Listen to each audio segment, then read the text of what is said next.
बजरंग पुनिया हमारे साथ मौजूद हैं। बजरंग भाई, 5 दिन हो गए, अभी तक कुछ सरकार की तरफ से स्टेप नहीं उठाया गया।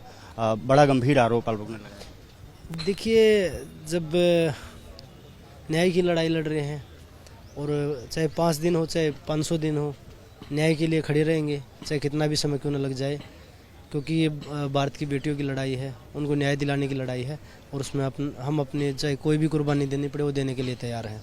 मैट पर आप लोग कुश्ती लड़ते हैं, अब यहाँ पर सड़कों पर आप वर्जिश करते हुए दिखाई देते हैं। इस तरह का संघर्ष तो चुनौती अलग है। देखिए, एशियन गेम्स आया हुआ है और ओलंपिक क्वालिफाई है, इस साल 2 बड़े टूर्नामेंट और समय भी नहीं है, तो हम मैट की ट्रेनिंग तो यहाँ नहीं कर सकते, पर जितना कर सकते हैं उसका चाहे 5% हो, उसमें थोड़ी कंटिन्यूटी बनी रहेगी, इसलिए हम यहाँ ट्रेनिंग करते हैं। पुलिस पर गंभीर आरोप है कि जिस तरह से उन्होंने मुकदमा दर्ज नहीं किया। FIR तो दर्ज कर सकते हैं, उसके बाद जांच की जा सकती है। जी, ये सवाल आप पुलिस से पूछेंगे तो ज़्यादा बेहतर जवाब मिल सकता है आपको कि उनके ऊपर इतना क्या दबाव आ गया कि वो अभी तक FIR दर्ज नहीं कर रहे हैं। कोई अधिकारी पहुंचा था खेल मंत्रालय का, आपसे कुछ बात हुई, कुछ आगे? सिर्फ वो आश्वासन देने के लिए आते हैं। आश्वासन हमें बहुत मिल चुके हैं, हमें न्याय चाहिए और 3 महीने से हम उस आश्वासन पे ही चल रहे थे। अब आप लोग के परिजन और खाप पंचायतें और तमाम लोग भी सपोर्ट में आ रहे हैं। 140 करोड़ हिंदुस्तानियों को आशीर्वाद मिल रहा है हमें और पूरी उम्मीद है आगे भी ऐसा ही चलता रहेगा, हमारे को आशीर्वाद मिलता रहेगा, समर्थन मिलता रहेगा।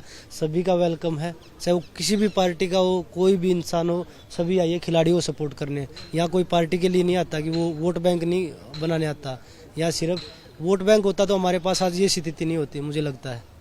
बड़ा जो शीर्ष नेतृत्व है सरकार का, उससे क्या उम्मीदें कर रहे हैं आप लोग? कुछ आशाएं हैं कि वो आपकी समस्याओं का समाधान करा पाएंगे, प्रधानमंत्री हो, गृह मंत्री हो या कोई जो? देखिए, प्रधानमंत्री जी से और गृह मंत्री जी से हमें उम्मीद है कि उनके संज्ञान में मामला जाए और वो हमें न्याय दिलाए। Thank you. तो बजरंग पुनिया साफ तौर पर कहते हैं कि उनको लगता है कि न्याय मिलेगा, लेकिन संघर्ष का दौर है ये, और साफ तौर पर है कि मैट से निकल करके सड़क पर वर्जिश अब चल रही है और निश्चित रूप से ये काफ़ी गंभीर मसला है। कार्रवाई कब होगी ब्रजभूषण शरण सिंह पर, ये सबसे बड़ा सवाल है। लेकिन पहलवान लगातार जंतर मंतर की इस सड़कों पर पूरी तरह से लामबंद है।